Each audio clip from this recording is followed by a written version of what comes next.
Butter cream बनवण्यासाठी आपण 1/3 cup लोणी घेतो आहे. घरचं लोणी मी इथे वापरते. वजनाला ते 58 ग्रॅम भरलं आहे. तर साखर देखील मी 1/3 कप घेतली आहे. थोडीशी त्यातली काढते. अर्धा चमचा आपल्याला काढावं लागली 1/3 वजनाने बघितलं तर. आणि ती एकदम बारीक करून घ्यायची साखर. आणि एक मोठा चमचा मी उकळलेलं दूध घेतले. त्यामध्ये थोडी थोडी ही पिठी साखर घालून विरघळून घेतले. तसं क्रीमी टेक्स्चर त्याचं आलेलं आहे. ते आपल्याला बटर एकदा फेटून झाल्यावरती ते आपल्याला त्यात ॲड करायचं आहे. तर हे आपलं घरचं जे लोणी आहे ते मी फेटून घेते 2 ते 3 मिनिट. इसेन्स घातला आहे, व्हॅनिला इसेन्स घातला आहे, परत फेटून घेतला आहे. आणि तुम्ही बघू शकता बाउल उलटा केला तरीसुद्धा ही आपली क्रीम पडत नाही आहे.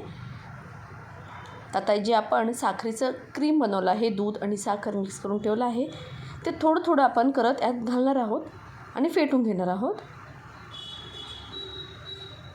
आता हे सगळं मी ह्याच्यात घालून घेतलं आहे. आता मिनिटभर फेटूया आणि ही आपली बटर क्रीम तयार आहे.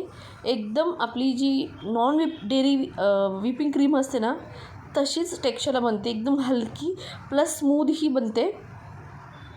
एकदम सॉफ्ट आणि स्मूथ असते बटर क्रीम आणि हलकी देखील आहे. तुम्ही बघू शकता चमच्यावरून पडून देखील नाही आहे. एकदम स्टेबल राहते.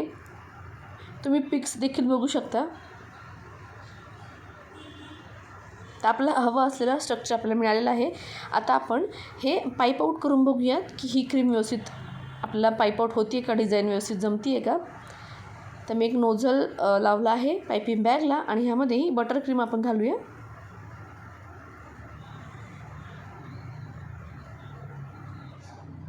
व्हिपिंग क्रीमचे केक आपण जेव्हा खातो तो फेस खाल्यासारखं लागतं, पण बटर क्रीम खूप टेस्टी लागते. एकदा तुम्ही ट्राय करा. खूप सोपी आहे. तुम्ही बघू शकता किती छान पाईप आऊट होत आहे आणि शेप देखील छान पकडत आहे. तर मी वाटी केक केले आहेत, म्हणजेच मफिन केले आहेत एगलेस. तर त्यावरती मी ही क्रीमने सजवून घेतले. तुम्ही बघू शकता किती छान असं हे क्रीम स्टेबल राहिलं आहे.